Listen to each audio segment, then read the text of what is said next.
backstory. We get to see his love story with the character of Shay, played by Sybil Keckley. Not sure how you say her name correctly, my bad.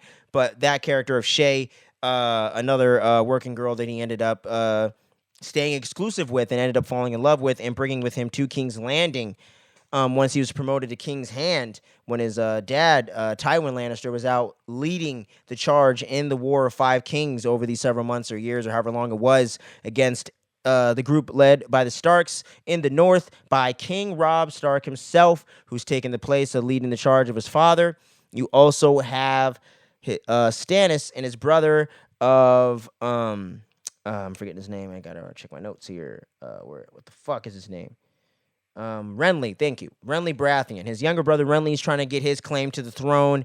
His older brother Stannis is trying to get his claim to the throne after their older brother, Robert Baratheon, was murdered secretly by his own wife, of course, Cersei, who didn't do the killing herself with her own hands, I'm sure, but had it all orchestrated and all that stuff. And you see, as you can see here, I'm excited because I'm jumping right into these storylines because I didn't even say my overall thoughts of this damn thing going into it.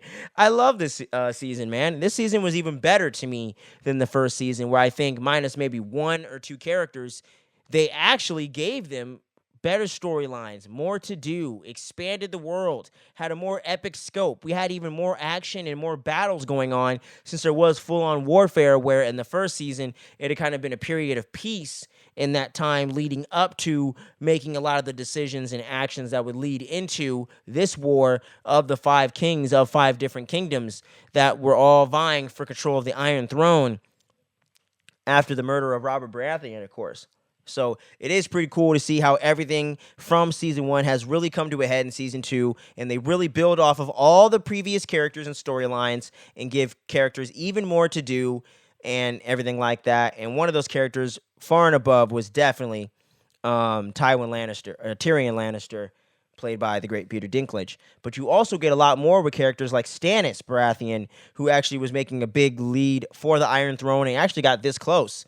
And he's actually leading the charge with his new witch sorcerer person wife, the awesome new character of Lady Melisandre, played by Cance Van Houten. And I gotta say, this woman is absolutely killing it because this character is so damn compelling, and every moment she's on screen, you can't help but you can't take your eyes off of her. And that's not just because she's an attractive woman or anything like that. It's really her stage presence and the presence she brings to the character and the way she brings this creepy, almost ethereal feeling type character that's human, but almost seems like she's something even more than that, you know? And it's just this really eerie presence that you get with her. And I think she's going to be one of the more interesting antagonistic forces that's going to come out throughout the rest of the series and however long she lives, because we all know everyone ain't making it to the end with their head still intact. I'm wondering what's going to come with her, because even though apparently she gave birth to some demon baby thing that actually went around and killed Renly Baratheon and is doing other shit. And so, yeah, we got a lot of weird shit going on with her, but really love the introduction of that character as well. And another character that actually became more interesting to me much more this time around in this particular season was Marjorie Tyrell, played by Natalie Dormer. And she was introduced in the last season and didn't have much to do. It was a lot more of a side character. But once we saw that scene with her near the end of season one where she said that she wants to be the queen of everything, not just the queen of wherever the hell they were at with Renly Baratheon. She wants to be the queen of the Iron Throne and rule over the Seven Kingdoms along with her husband. But the problem with the husband that she had at the time was Renly was actually a closeted homosexual, so he wasn't out there, obviously, in the world of Westeros, in the Game of Thrones universe. They're not very progressive there, so they definitely don't want their kings and leaders being gay. So he had to hide that from his wife. I mean, not from his wife. He had to hide that from the rest of the people. His wife was able to figure it out because they never wanted to actually, Renly never wanted to have kids, anything like that. And a lot of this is even elaborated on in the beginning of season 3 as well. But yeah, so all of this is informing her character all the while. So in this second season, when an opening comes up, when Sansa is actually her placement as queen, being the bride to be of Joffrey, actually becomes a bit of an issue, because with with Marjorie coming in and pledging herself as a great candidate to become the new queen and to marry Joffrey herself, and with Sansa's brother being a traitor to the state and to the kingdom and everything like that, with her family, all of the Stark family now being kind of exiled and kind of looked down upon and all kind of being traitors, and with her familial ties to them, Sansa's tossed to the side, and Marjorie moves the hell on up to the east side, and she's now going to be the queen of King's Landing and the Seven Kingdoms, and is now going to be the bride of Joffrey Lannister himself, the bastard himself. And that's what they say in the show. No controversy here. But yeah, and then all the crazy shit that's going on with Joffrey, by the way, that motherfucker is a lunatic, man. He is crazy, no questions asked, complete sociopath, no emotions to this guy whatsoever that are shown so far. Even with me being at the beginning of season 3, I still not sure if there's any humanity to this guy, but for sure, here in the second season, you don't see any humanity to this guy fucking ever. This guy is on some other shit, man. And what are some other characters, man? You get Ygritte. I think it's Ygritte, the wildling character that we're introduced to through Jon Snow when him and the Night's Watch go on a mission somewhere to go do some shit. I honestly don't remember because honestly I was kind of bored with Jon Snow's storyline again in this season. While it's getting slightly more interesting with him going in the Night's Watch and getting out there, and with the White Walkers slowly approaching, and with the Night Watch being the guys that I obviously through the end of this season where they are fully introducing the White Walkers in the flesh, so to speak, whether it's rotting away or not, you be the judge for yourself. But they introduced the White Walkers with Sam, whatever the hell his last name is, Sam, the fat dude that's one of the White Walkers that's friends with Jon Snow. He ends up being the one that barely and narrowly survives when he comes into contact with a big old horde of the White Walkers when all the other guys run away when they see some weird shit's about to go down. They're like, fuck this shit, I'm out of here. Jon Snow's taken prisoner by the wildlings when he's tricked by Ygritte, so he's completely separated from everybody. And Sam, the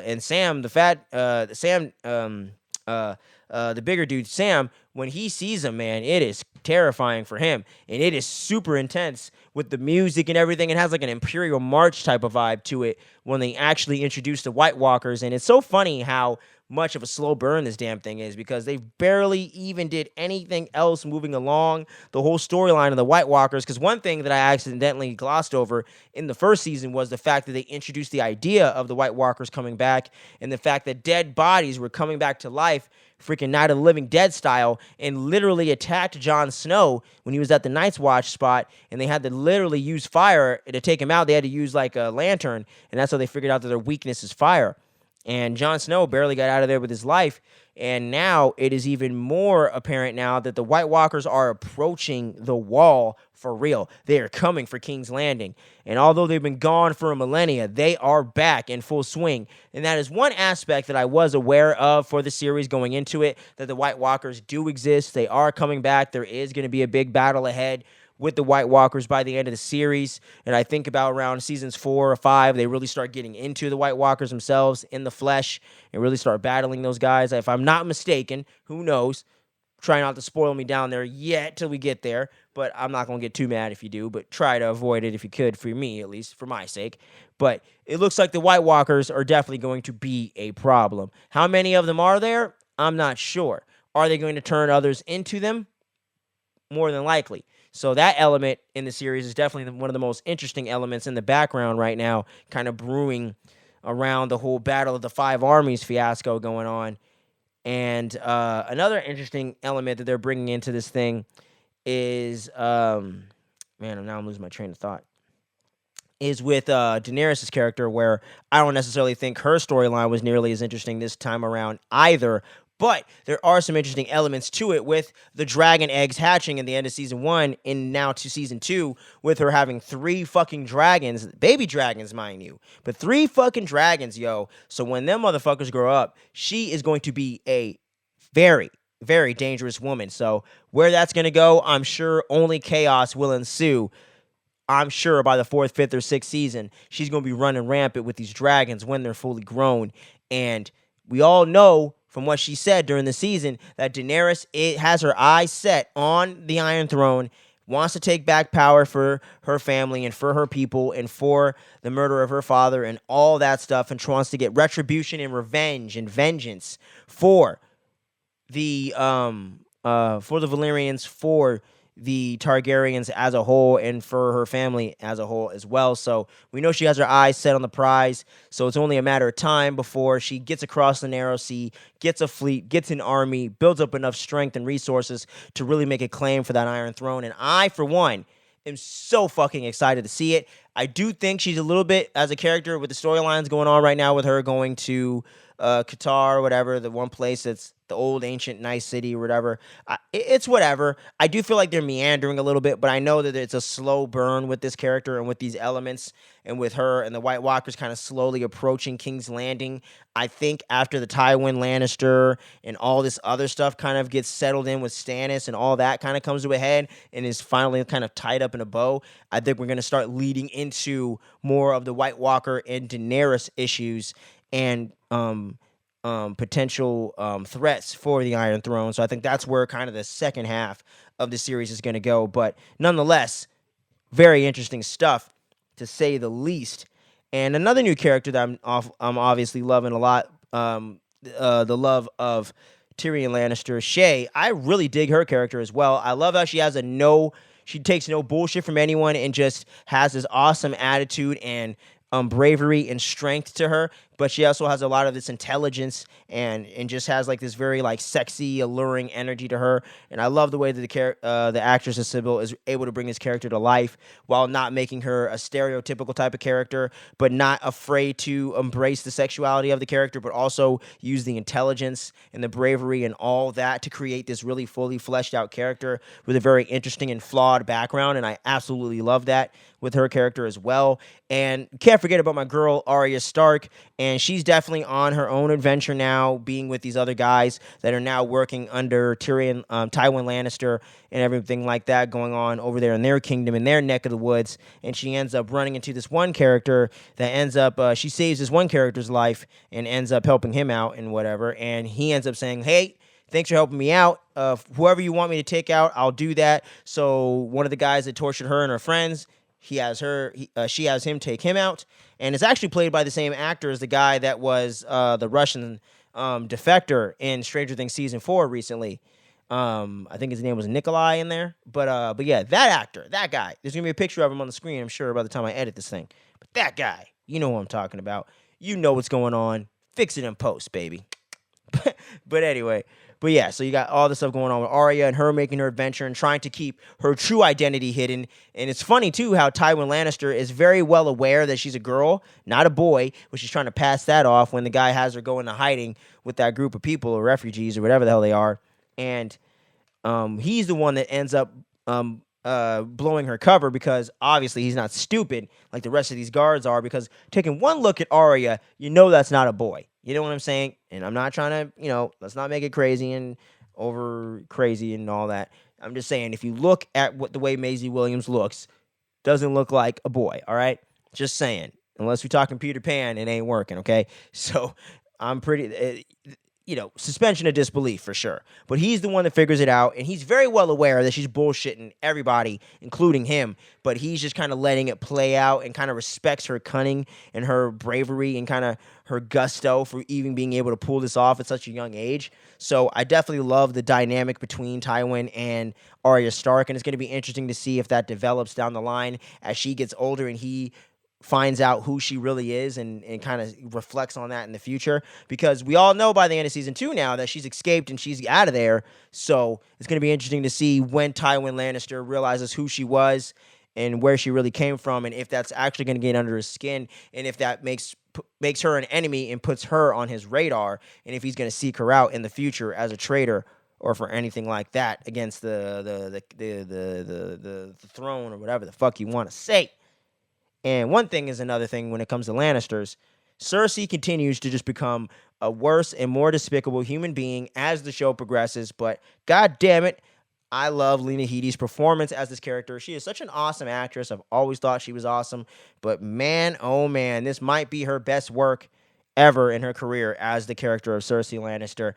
You just hate to love her. I mean, you just love to hate her. That's what it is. And it's like if she was a heel in wrestling, she would get the biggest boos in Stone Cold Steve Austin style, but you would love to watch her every time. She just delivers these amazing monologues and just says the most fucked up shit. And while sometimes true, you're just like, God damn it, did you have to go there? Did you have to go for the low blow on my boy Tyrion Lannister? She be hating on my boy Tyrion, man. And that's your little brother. And it's crazy how they be blaming him for the death of their mother because she ended up dying during childbirth, giving birth to him. And then, obviously, as you can tell, he's a small person. So then they may even take that as an offense. And they just, man, it's just crazy how they dog him out so bad. And you don't get much of Jaime Lannister in this one because he's taken prisoner by Robb Stark as this whole as this whole war is going ahead here. And everything going on with Robb Stark and him getting married to the girl that's more of a commoner and not the person that he was set up with to begin with is going to create another problem down the line. But the big issue really here is by the time they actually get to the end of the war, they lost. Tywin Lannister teamed up with the Tyrells, came in unexpected right after Tyrion was leading the charge to save the day after Joffrey bitched out and ran home to his mommy in his quarters after she commanded so. And while everyone's hiding out in the kingdom, so to speak, in the palace, once Stannis and his boys reach the shores and are trying to attack the kingdom itself, the capital, and all that shit. Once that's going down. And yeah, so by the time Tywin Lannister and everyone show up, they take out Stannis Baratheon's men. They end up winning over there against the Starks, and both sides have lost, and the Lannisters have won the war. And now Tywin Lannister is back as Hand of the King, demotes Tyrion again back to just being a common person.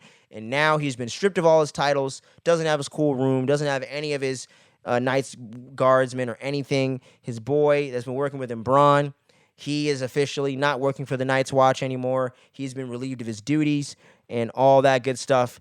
And I actually really love the dynamic, too, between Bronn and Tyrion Lannister. That was some really, really fun, like, buddy cop energy that I was really vibing with between season 1 here and between the last season and this second season here. So really love their dynamic, and it's going to be interesting to see where things go with them not being so tightly linked together moving forward, since they're both demoted from working in King's Landing in the way that they were before here in this season. So going to be interesting to see where those characters go, with where the relationship between those characters go in the future, no doubt, for sure, man. But yeah, I just love the way that they're able to up the ante, up the stakes, create more action scenes and more hardcore moments with the war. They're chopping heads off, chopping bodies in half, slitting throats open, man. They're not easing up on the carnage candy whatsoever.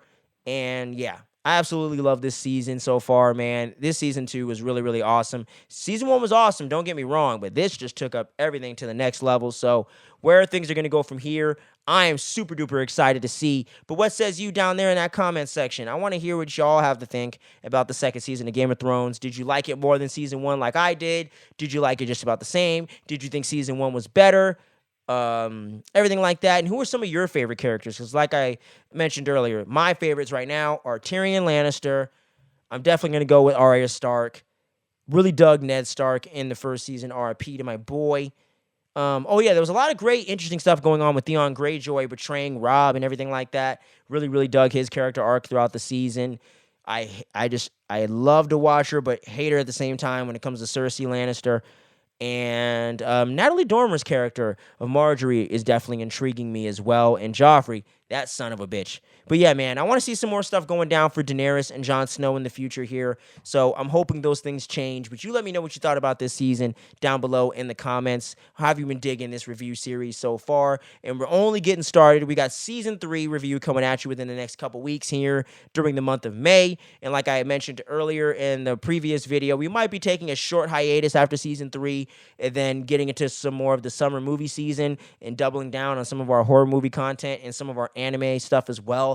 But we're going to definitely come back around to Game of Thrones. But you're going to get that season 3 review sooner rather than later before we take that hiatus at least. And you might even get season 4. We'll see. But it won't be a long hiatus, just probably a month or so that way we can get to some of the other big topics going on in the pop culture landscape. So make sure you're staying tuned and you ain't sleeping on any of the dopeness we got going on here on the channel. And for those of you just joining us for the first time and sticking around to the end of the video, much appreciated to you. Join our community today. Click all the buttons below the video. You know what the deal is. We're also going to have this on audio format if you're trying to listen to something on your commute, on your during your workout, trying to get that last set in. You need something to motivate you. Listen to some Phantom Frequency while you're at it. All right. But until next time, much love. Thanks for checking this out, and we'll see you again real soon. Peace out.